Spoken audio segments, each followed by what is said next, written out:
Hello my dear learners, welcome to my video lesson, and today's topic is scientific method peculiarities and scientific speech techniques. We will discuss today these two plans. The first one, what is scientific method and their peculiarities, and types of scientific technique and speech technique. The scientific method is a system used by scientists to explore data, generate and test hypotheses, develop new theories, and confirm or reject earlier results. Although the exact methods used in the different sciences vary, they share some fundamental attributes that may be called characteristic of scientific method. All of these hypotheses, theories should be based on the data. So, what is scientific method? Principles and procedures for the systematic activity of knowledge involving the recognition and formulation of the problem and the collection of data through experiments, observations, and the formulation and testing of hypotheses. It is like a chain. All of these three steps are necessary for scientific method. Research begins by asking the right questions and choosing an appropriate method to investigate the problem.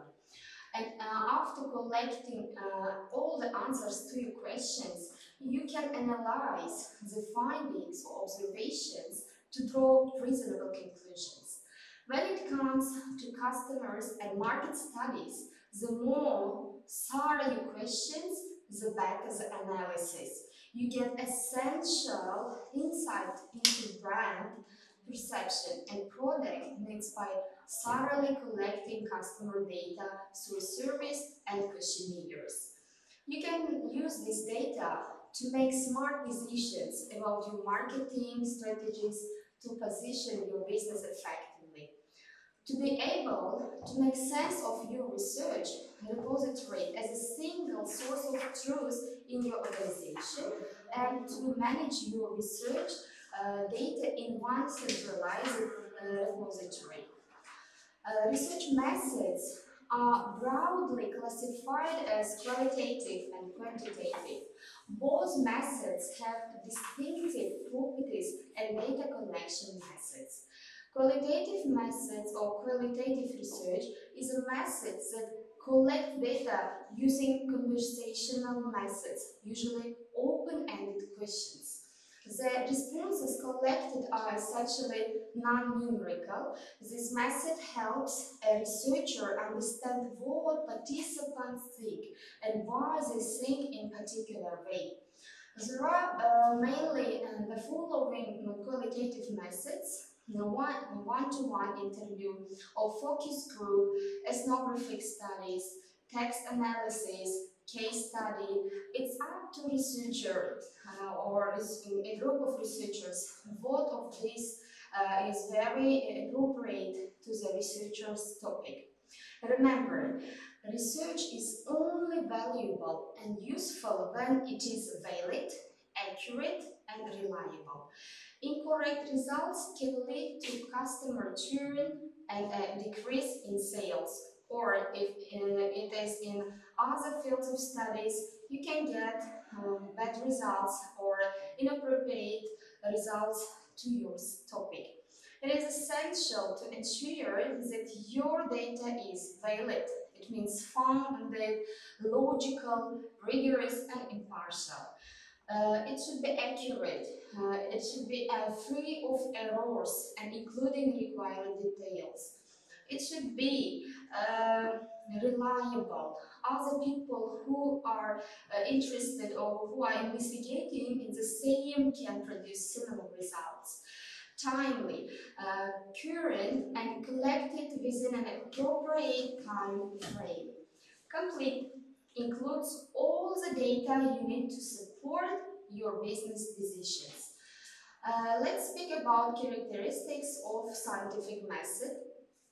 If we speak about them, you have to know about 5 key descriptors for the scientific methods. They are empirical, replicable, provisional, objective, and systematic.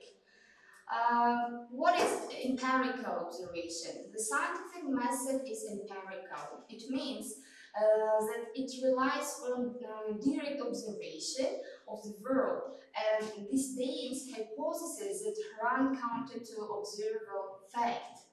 This contrasts with methods that rely on pure reason, including that proposed by Plato, and with methods that rely on emotional or other subjective factors. So, replicable experiments, it means if another person duplicates the experiment, he or she will get the same results.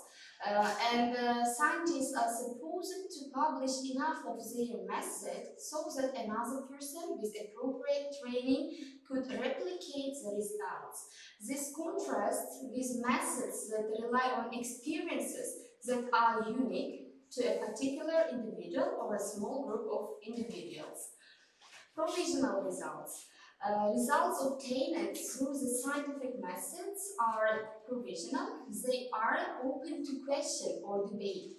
If new data arise that contradict a theory, the theory must be modified. It should be changed. For example, phlogiston theory of fire and combustion was rejected when evidence against it arose. So, objective approach. The scientific method is objective. It relies on facts and on the world as it is rather than on beliefs, wishes, and desires. Scientists attempt to remove their biases when making observations.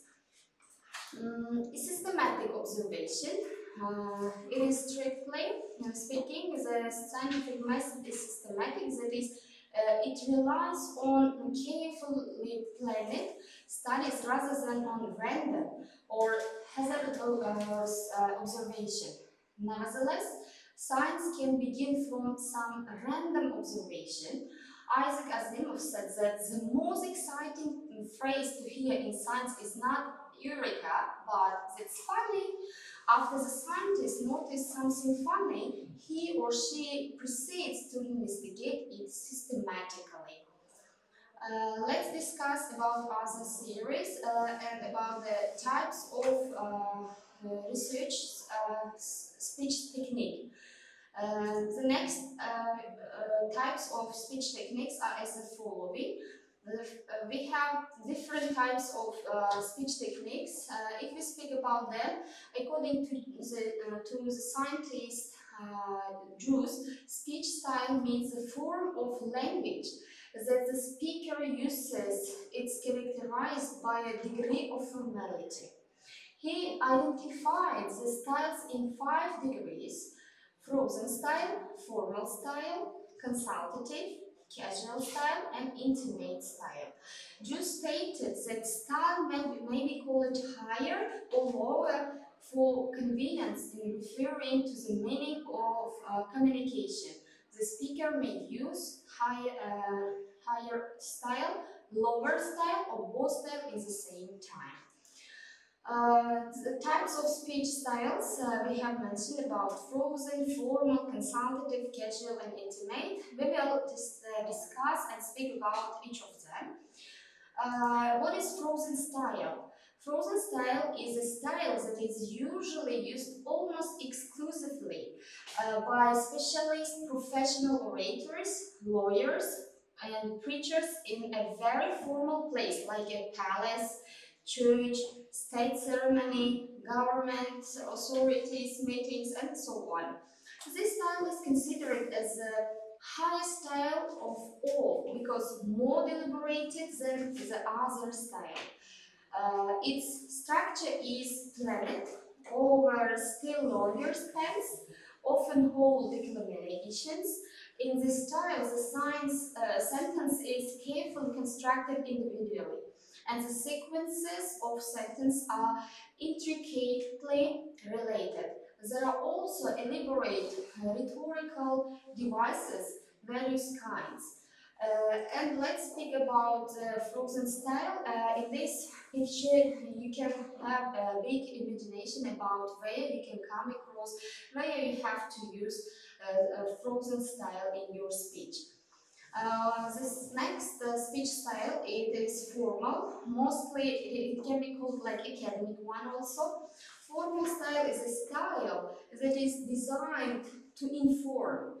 It is dominating characters, something that is necessarily ancillary in consideration, incidental in casual discourse, absent in intimacy. According, listen, and deal with one-way communication. This style is usually used in formal situation, such as a graduation or ceremony, or which is typically spoken in a large group of people. However, it may also used in speaking to a single hearer or stranger. The structure is deliberate style, has similarities with the casual style, but the sentence structure is more complex and varied than consultative style. Uh, Here you can see the picture of formal style, as we said, in meetings or face-to-face individual speech or in conversation, formal style can be used. What is consultative style? Consultative style, it is a style which is used in semi-formal, not informal, not fully formal communication situation. It is one type of language which require it for every speaker. And the usual form of the speech is a small group. This style is divided into two features. The first speaker gives situation, and he does not assume that he will to be understood without it. Moreover, if there is no public information, a consultative conversation is broken off. Second, the addressee or hearer participates continuously. It means that two people are active in making the conversation. That's why consultative style is like process of communication, changing the information. That's why it is called semi-formal.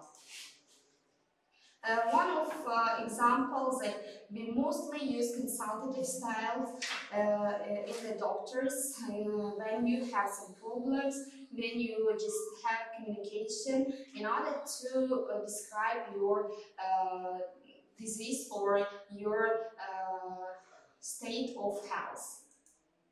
And casual or informal style, as it is says by its name, it is mostly used in informal circle, mostly among friends, in the informal situation, outside the classroom.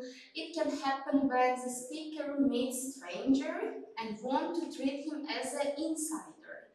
This style is usually influenced by the dialect or slang words used by each group. This style is also defined into two features, ellipsis and slang. Ellipsis is a grammar differences between consultative and casual style. For example, into examples, I believe that I can find one in consultative. I believe I can find one is casual. It means ellipse, it is like omitting something, but hearer or speaker can guess the meaning of the discourse conversation. What is intimate style? It is one type of style that completely private language used within family or close friends. Normally, the intimate style is impaired. In this style, the speaker extracts a minimum pattern from casual sentence. For example, aim represents, it is an empty word, there is no dictionary meaning, but serve as a code leveler to intimate the style. If we speak about our scientific research work, we mostly use frozen style, or sometimes you can use academic style, and it means you should keep your structure not so complex, but you should use neutral words and in order to be understandable for all of your auditory. and you have to be accurate in your sentence in order to show all of your data and theories in order to be understandable by others. I think it was all about our today's lesson. Thank you for your attention. See you in our next video lesson. Have a nice day. Goodbye.